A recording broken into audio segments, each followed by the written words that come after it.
네, 안녕하십니까. 김 박사의 농약 이야기. 이제 온도가 3월 말이 지나고 4월 달부터 온도가 많이 오르고 있습니다. 온도가 많이 오르면 가장 걱정되는 것이 가루위, 류의 발생, 온실 가루이든 담배 가루이든 가루이들의 벌레가 많이 발생할 것이 가장 이제 걱정이 되고, 또 농가분들께서 지금부터, 그러니까 몇 년 전부터 가장 문제시되는 해충이 담배 가루이든 온실 가루이든 가루류라 그러죠. 가루이와 총체벌레가 될 것입니다. 그래서 오늘은 그 가루위에 대해서 한번 설명을 해 드리도록 하겠습니다. 어떻게 생태가 이루어지고 또 어떤 게 문제가 되는지에 대해서 한번 설명을 해 드리도록 그렇게 하겠습니다.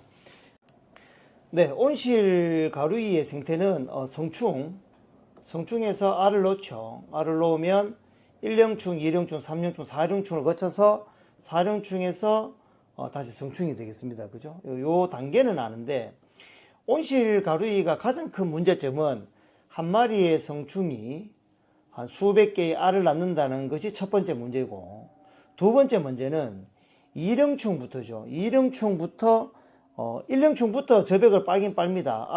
알에서 깨어나면 얘들이 막 돌아다니다가 2령충의 나이가 됐을 때 감노현상, 똥을 싸기 시작하거든요. 얘들이 이제 가장 똥을 많이 싸는 거죠. 그래서 똥을 싸는 감노현상이 두 번째 문제가 됩니다. 그래서 성충에서 알을 많이 놓는 번식력의 문제와 2령충에서 약충이라 그러죠. 그죠? 2령충, 3령충을 약충이라 그러는데, 이 약충들이 배설하는 배설물, 그래서 감노현상이라 그러죠. 그 감노현상이 농작물에 피해를 주고 생육을 방해하기 때문에 문제시된다, 이렇게 보시면 되겠습니다. 그래서 담배 가루이 중에서 가장 큰 문제는 알을 낳는 번식력이 높은 거와 감노현상, 이렇게 보시면 되겠습니다. 그러면 전체적인 생태는 이렇잖아요. 그래서 이 성충을 죽여야 되는 알을 못 넣게 하는 거고, 감노현상을 없애주는, 얘들 저벽을 빠니까 관주 처리를 통해서 이 저벽을 빠는 약충을 죽여주는, 그래서 관주 처리 약제와 연면 처리 약제가 병행이 되어야 된다, 이렇게 보는 거거든요. 그러면 전체적인 생활사를 받고 영상을 통해서 세부적으로 어떻게 어느 부위에 알을 낳고 또 어떤 식으로 저벽을 빨면서 감노현상을 일으키는지에 대해서 살펴보도록 하겠습니다. 네, 여기서 보시면 가루이가 성충이 있죠. 그죠? 성충 수백 개의 수천 개의 알들입니다. 그죠? 수천 개의 알들이 보이는데, 원래 놓을 때는 알이 약간 노란색이라든지 투명한 색을 띠다가 한 2, 3일 정도 지나면 알이 검게 변하기 시작하거든요. 그리고 나서 이제 일령충으로 부화를 하기 시작합니다. 그래서 온실가루이 성충이 알을 이제 놓게 되는 거거든요. 여기서 보시면 암컷이 어린 잎의 뒷면에 알을 이렇게 낳는 모습을 보이죠. 이렇게 투명한 알이었다가 뒤에 검게 된다, 이렇게 보시면 되겠습니다. 처음에 이렇게 낳는 알은 약간 흰색처럼 보이죠. 그죠? 흰색처럼 보이지만은 나중에 이렇게 검게, 며칠이 지나면 검게 이렇게 변한다, 이렇게 보시면 되겠습니다. 알에서 지금 일령충이 부화를 하죠. 그죠? 부화를 합니다. 이 부화를 하면 얘는 걸어다니는, 크롤러라 해서 걸어다니는, 계속 기어다닙니다. 자기의 저벽을 빨 곳을 찾아다니기 위해서 계속 기어다니는, 이렇게 나옵니다. 이렇게 해서 알에서 부화가 되어서 계속 이렇게 기어다닙니다. 기어다니면서 어느 한 곳에 정착을 하게 되거든요. 몇 시간 동안 기어다니면서 한 곳에 정착을 합니다. 정착을 하면 이령충이 되기 시작하고, 이령충이 되면 움직이지 않으면서, 이 부분이 중요하거든요. 움직이지 않으면서 뭘 하느냐, 저벽을 빱니다. 저벽을 빠죠. 이때 이 약하고 저벽만 빠는 시기, 움직임 없는 시기에 식물 체내에 소킬이라든지 저희가 추천하는 관중 약제를 넣었을 때 그게 잎 상단에 약액이 올라가 있으면서 얘가 먹고 여기서 죽게 되는 거죠. 그래서 전체적인 밀도를 낮춘다, 이렇게 보시면 되겠습니다. 그래서 식물 체내의 저벽을 빨고 감노를 이렇게, 그죠? 빨고 쌉니다. 똥을 계속 싸게 되죠. 감노 현상. 그래서 거름 현상을 나타내게 됩니다. 그래서 거름 현상을 나타나면서 식물체의 상품성을 떨어뜨리는 그러한 역할을 하고, 광합성 작용을 억제해서 식물이 생장할 수 없도록 그렇게 되고, 바이러스라든지 이런 부분을 유발하게 됩니다. 번데기 시기를 거쳐서 이렇게 성충이 지금 깨어나고 있죠. 성충이 굉장히 영화에서 보는 굉장히 그 괴물 같은 모습으로 이렇게 깨어납니다. 그죠? 이렇게 깨어난 상태에서 얘가 다시 알을 낳는 그러한 형태의 발달 과정을 보여주고 있습니다. 그래서 아까 말씀드린 대로 성충에서 알을 낳고 알이 1령충, 2령충 거치죠. 그죠? 물론 성충도 감로현상을 분비물을 배설합니다. 그렇지만 2령충일 때 가장 많은 분비물을 배설하고 3령충, 4령충이 그래서 성충인다 이렇게 보시면 되겠습니다. 그래서 이 2령충일 때 어린 애가 저백을 빨 때 식물 체내에 소킬이 관주되어 있으면 관주용 담배가루약이 관주되어 있으면 그 저백을 먹고 약액을 먹고 죽게 되고 그래서 밀도가 떨어지고 이 2령충에서 잡아주면 성충의 밀도를 줄어들 거잖아요. 그죠? 그래서 또 성충은 성충대로 성충의 약재를 살포해서 알을 못 낳고 얘가 죽도록 두 가지 방법으로 같이 병행해 주시는 게 좀 더 담배가루이를 방지하는 데는 효과적이다 이렇게 보시면 되겠습니다. 자, 그러면 이제 관주용 농약은 소킬이 담배가루이 전용 관주용 약재로 나왔기 때문에 좀 더 추천해 드린다고 말씀드렸습니다. 물론 농가분들이 사용해 보시고 마음에 드시는 걸 사용하시면 될 것 같고, 그럼 관주용 농약은 어느 정도는 이제 됐습니다. 그죠? 그러면 성충제, 성충을 죽이는 연미시비하는 약은 어떤 게 있는지 한번 설명해 드리겠습니다.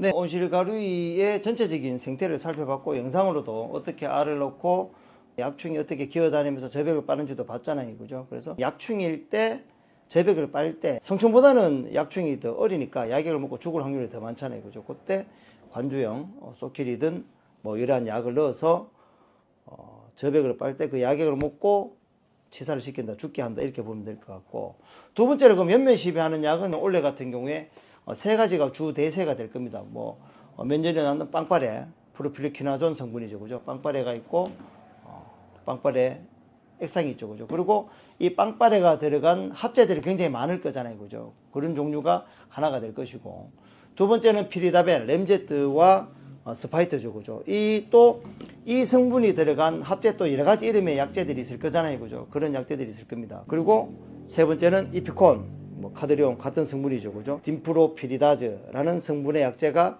세 번째가 될 것입니다. 원래 유행할 세 가지 약재라고 보시면 될 거거든요. 그래서 두 번씩 교회에서 살펴주시면 될 것 같은데, 빵빠레는 뭐 더 설명할 건 없을 것 같습니다. 빵빠레는 뭐 나온 지 오래되어서 약간 약효가 떨어지는 감이 없잖아요. 있거든요. 그렇지만 한 번에 들어가야 될 약재다 이렇게 보시면 될 것 같고, 피리다벤은 특별한 내성은 없는 것 같아요. 내성은 없는 것 같은데 워낙 많은 상표명으로 다른 이름으로 약재들이 많이 나와 있기 때문에 그걸 구매해서 사용하시면 될 것 같은데, 이 램제트의 제 개인적인 생각으로는 램제트의 점성은 지파렐리라든지 뭐 이런 부분에서는 좀 별로 안 좋았어요. 물로 칠 때만 뭐 사용하시고 지파렐리나 폭으로 칠 때는 좀 안 좋았다. 차라리 스파이트가 더 낫다 이렇게 보시면 될 것 같습니다. 그리고 원래 가장 유행할 이피콘, 뭐 카드륜이겠죠. 그죠? 두 개 똑같은 약입니다. 똑같은 약인데 똑같은 성분에 똑같은 함량을 가지고 있습니다. 용량도 똑같습니다. 이 250ml는 똑같아요. 근데 이 카드륜은 작년에 200ml가 나왔거든요. 그래서 그 용량에 신경을 좀 써주십시오. 200ml라고 작은 병이 나와서 250ml처럼 판매된 게 있어요. 그래서 그 용량을 확인해 주시는 게 경영비를 아끼시는 데 도움이 될 것 같고, 딘프로피리다즈는 하나는 카드린 액제고 그 이피콘은 분상성 액제입니다. 분상성 액제는 유제 계통입니다. 그럼 같은 돈이면 어느 게 낫겠습니까? 당연히 이피콘이 낫습니다. 살충제 연면 시비하는 거는 액제보다는 유제가 효과가 좋습니다. 부자재가 틀리거든요. 부자재가 유제 성분이 효과가 더 좋습니다. 그래서 같은 가격이면 이피콘을 사용하시는 게 좀 더 효과가 좋습니다. 그래서 이것도 진딧물약으로 개발됐습니다. 진딧물약으로 개발됐는데 온실가루 효과가 있기 때문에 진딧물로는 한 마리 10cc가 등록되어 있고 온실가루, 담배가루에는 20cc가 등록되어 있어요. 그래서 이피콘이 좀 더 낫지 않겠나. 카드리온은 미리수 가지고 좀 장난을 쳤다.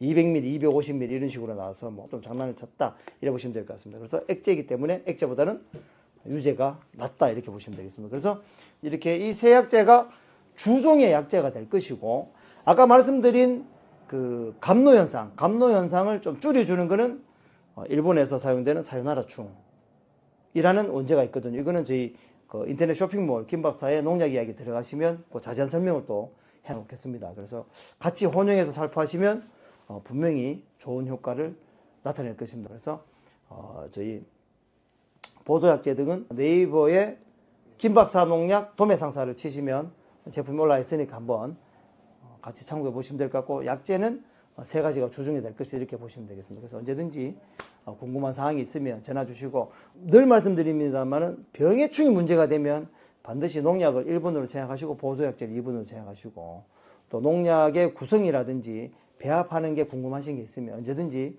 저희한테 문의 주시거나 댓글 달아주시면 친절하게 설명해 드리도록 하겠습니다. 오늘도 시청해 주셔서 감사드리고 또 좋은 정보로 찾아뵙도록 하겠습니다. 고맙습니다.